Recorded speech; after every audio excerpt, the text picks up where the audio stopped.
এটা আমরা একটা কিসের ছবি দেখতে পাচ্ছি বলো তো?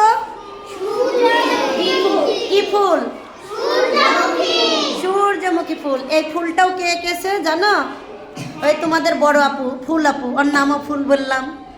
এই ফুল আপু এই সূর্যমুখী ফুলটা গাছটা উপহার দিয়ে গেছে, নিজে ড্রয়িং করেছে। ও ছবি আঁকতে খুবই, পেন্টিংয়ে খুবই পারদর্শী, খুবই ভালো পারে। দেখো কত সুন্দর পাতাগুলো, মানে হচ্ছে অরিজিনাল একেবারে, তাই না? এত দারুণ ফুল, তোমাকে ধন্যবাদ। আচ্ছা, এখন এটা এই ছবিটা তোমাদের বিজ্ঞান বইয়ে আছে, দেখেছো সবাই?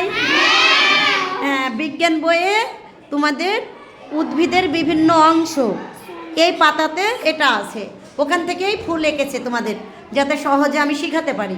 তাহলে প্রথমে যেটা দেখতে পাচ্ছ হলুদ, ওটা কি ফুল? ফুলের নাম সূর্যমুখী ফুল। তাহলে ফুল একটা গাছের মোট কয়টা অংশ সেটা, মানে গাছ মানে উদ্ভিদ, আর উদ্ভিদ মানেই গাছ। বৃক্ষ, দেখো বৃক্ষ মানে গাছ, আবার উদ্ভিদ মানেও গাছ। হ্যাঁ, মারুফ এখানে দাঁড়াও। তাহলে এই গাছের মোট 5টা অংশ। কয়টা অংশ? হ্যাঁ, একটা অংশ হচ্ছে ফুল। হ্যাঁ, এই মোট কয়টা অংশ বললাম গাছের?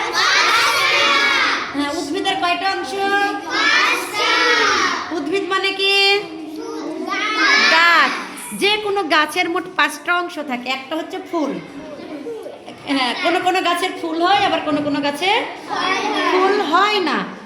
হ্যাঁ, কোনো কোনো গাছের ফুল, ডুমুর গাছে ফুল দেখেছো কখনো? হ্যাঁ, ফুল নাই। আবার ওই যে ঢেকি শাক গাছের, মানে মশ ফার্ন, এগুলোর ফুল নাই।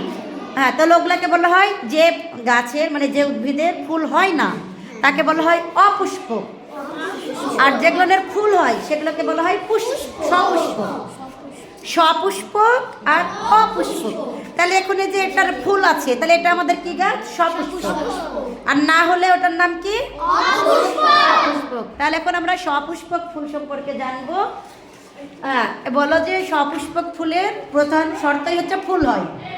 সপুষ্পক উদ্ভিদের প্রধান বৈশিষ্ট্য কি? বলবা যে ফুল হয়।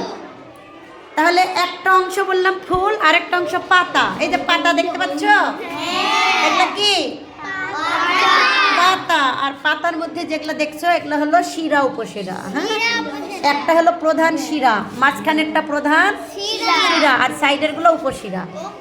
হ্যাঁ, ঠিক আছে।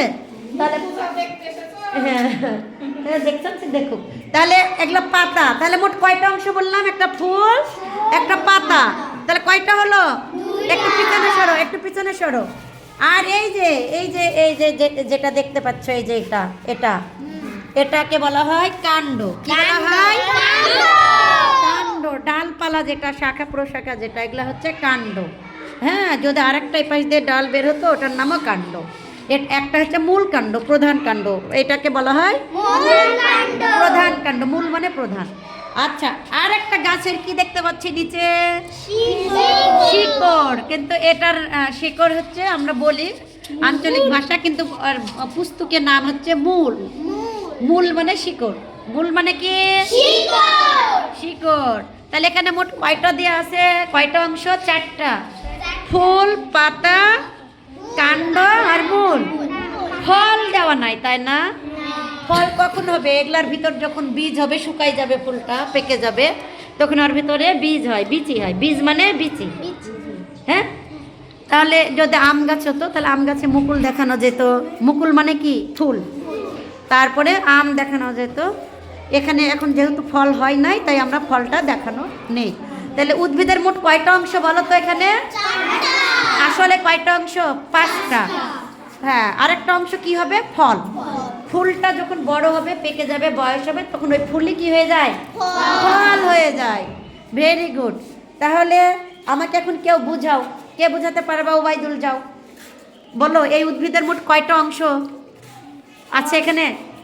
4টা। আচ্ছা, ভেরি গুড। কি কি নাম বলো? হ্যাঁ, ওবাইদুল, এটা ফুল। Very good. পাতা। দেখি কাণ্ড কোনটা দেখাচ্ছ? Very good. এই যে শুধু কি এতটুকুই কাণ্ড? এটা গোটাটাই, এই যে এটা গোটাটাই কাণ্ড। হ্যাঁ হ্যাঁ, ডালটা গোটাটাই কাণ্ড। আর মূল, ভেরি গুড। আরেকটা কি দেওয়া নাই? ফুলটা পরে কি হয়ে যাবে? ফল হয়ে যাবে, বিচি যেটা। আচ্ছা, ওটাই ফল। তাহলে উদ্ভিদের মোট কয়টা অংশ? বলো, উদ্ভিদের মোট কয়টা অংশ?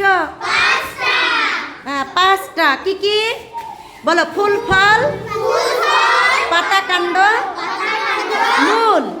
হ্যাঁ, কে বলতে পারবে? বলো, অথই বলো, এমনি বলে যাও। উদ্ভিদের মোট 5টা অংশ কি কি?